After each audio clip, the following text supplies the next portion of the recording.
ही दल, एक ही परिवार ने आजादी दिलाई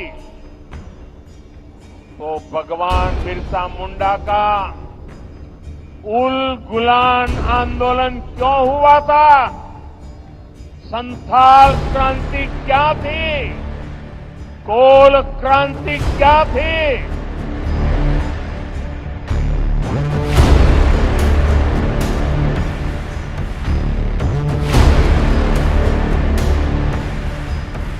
मौका महान स्वतंत्रता सेनानी और भगवान बिरसा मुंडा की 150वीं जयंती का था और पीएम मोदी का यह सवाल देश के इतिहास में भगवान बिरसा मुंडा की अहमियत को लेकर विपक्ष से है। चुनावी समर में बिहार की धरती से पीएम मोदी का ये सवाल झारखंड तक सुनाई दे रहा है। सवाल ऐसा है कि विपक्ष का हर पक्ष भी इस पर फीका नजर आता है, पर मौका खास था तो पीएम मोदी ने भी विपक्ष को घेरने में कोई कोर कसर नहीं छोड़ी। ये हम आपको बताएंगे, लेकिन पहले आप ये जानिए कि पीएम मोदी ने भगवान बिरसा मुंडा की 150वीं जयंती पर आदिवासी समाज को क्या सौगात दी। पीएम मोदी ने 6,640 करोड़ रुपए से अधिक की योजनाओं का उद्घाटन और शिलान्यास किया, जिसमें आदिवासी उद्यमिता को बढ़ावा देने के लिए 300 वन धन विकास केंद्रों का उद्घाटन शामिल है। आदिवासी छात्रों के लिए करीब 450 करोड़ के 10 एकलव्य मॉडल आवासीय विद्यालयों का भी उद्घाटन हुआ। 2 जनजातीय फ्रीडम फाइटर म्यूजियम और 2 जनजातीय रिसर्च सेंटर का उद्घाटन हुआ। जनजातीय क्षेत्रों में संपर्क सुधारने के लिए 500 किलोमीटर नई सड़क की आधारशिला भी रखी गई। पीएम जनमन के तहत सामुदायिक केंद्रों के रूप में काम करने वाले 100 केंद्रों की आधारशिला रखी गई। पीएम जनमन के तहत करीब 500 करोड़ रुपए की लागत वाले 25,000 नए आवास को भी मंजूरी दी गई। इसके अलावा पीएम मोदी जनजातीय आदिवासी न्याय महाअभियान के तहत 11,000 घरों के गृह प्रवेश में शामिल हुए। आदिवासी समाज बिरसा मुंडा को भगवान समान मानता है। पीएम मोदी ने भगवान बिरसा मुंडा की जयंती पर आदिवासी समाज के लिए परियोजनाओं की बौछार करके इस दिन को और खास बना दिया। पीएम मोदी पिछले 3 दिनों में ये दूसरी बार बिहार पहुंचे थे और बिहार से ही झारखंड चुनाव को भी साधा है। झारखंड के सियासी रण में पहले चरण के चुनाव में मुद्दा भ्रष्टाचार और अपराध था, लेकिन दूसरा चरण आते ही मुद्दा आदिवासियों के हक और झारखंड में हो रहे घुसपैठ पर आ गया। लिहाजा पीएम मोदी आदिवासी समाज के हक को लेकर विपक्ष को खूब घेरा। जब हम जनजातीय गौरव वर्ष की शुरुआत कर रहे हैं, तब ये समझना भी बहुत जरूरी है कि इस आयोजन की आवश्यकता क्यों हुई। ये इतिहास के एक बहुत बड़े अन्याय को दूर करने का एक ईमानदार प्रयास है। आजादी के बाद आदिवासी समाज के योगदान को इतिहास में वो स्थान नहीं दिया गया जिसका मेरा आदिवासी समाज हकदार था। आदिवासी समाज वो है जिसने राजकुमार राम को भगवान राम बनाया।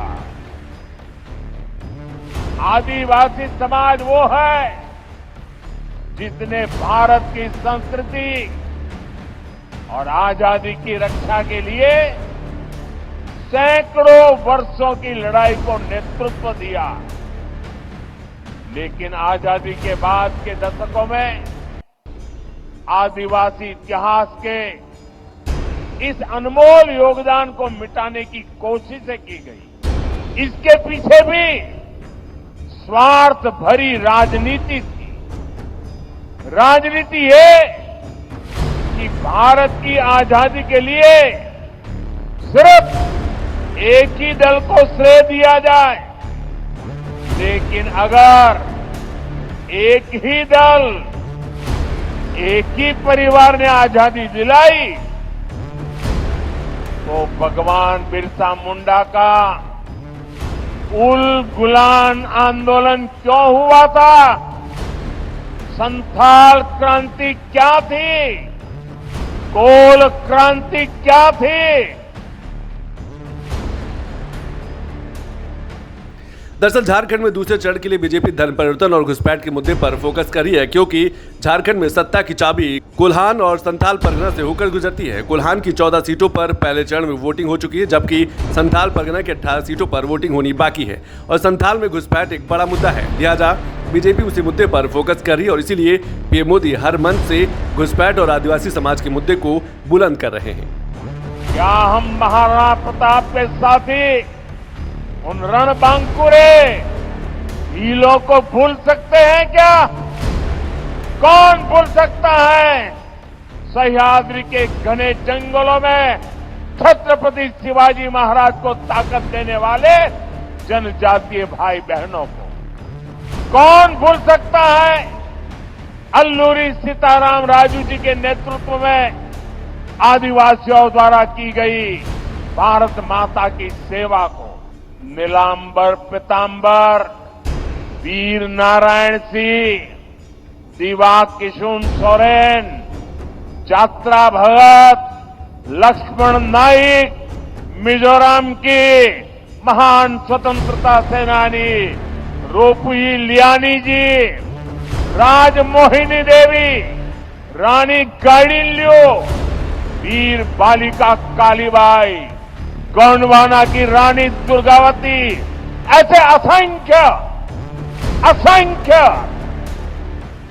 मेरे आदिवासी, मेरे जनजातीय शूरवीरों को कोई भुला सकता है क्या?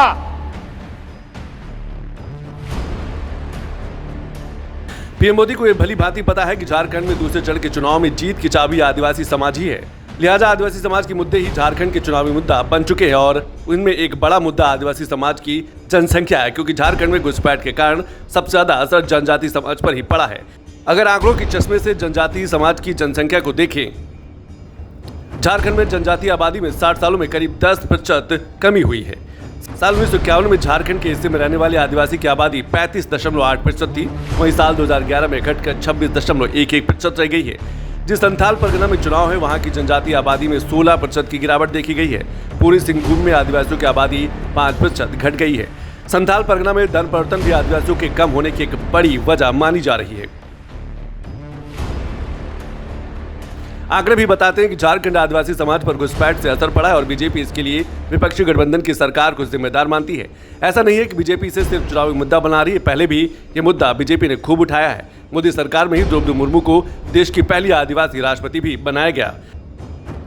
मैं इसे भाजपा ही नहीं बल्कि एनडीए का सौभाग्य मानता हूं कि हमें द्रौपदी मुर्मू जी को राष्ट्रपति बनाने का अवसर मिला।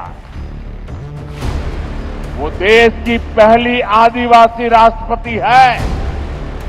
मुझे याद है जब एनडीए ने द्रौपदी मुर्मू जी का राष्ट्रपति का उम्मीदवार बनाना तय किया तो हमारे नीतीश बाबू ने पूरे देश के लोगों को अपील की थी कि द्रौपदी मुर्मू जी को भारी मतों से जिताना चाहिए। आज जिस पीएम जनमन योजना के तहत अनेक काम शुरू हुए हैं, उसका श्रेय भी राष्ट्रपति द्रौपदी मुर्मू जी को ही जाता है। जब वो झारखंड की राज्यपाल थी और फिर जब वो राष्ट्रपति बनी तो अक्सर मुझसे आदिवासियों में भी अति पिछड़ी आदिवासी जनजातियों का जिक्र किया करती थी। इन अति पिछड़ी आदिवासी जनजातियों की पहले की सरकारों ने कोई परवाह ही नहीं की थी।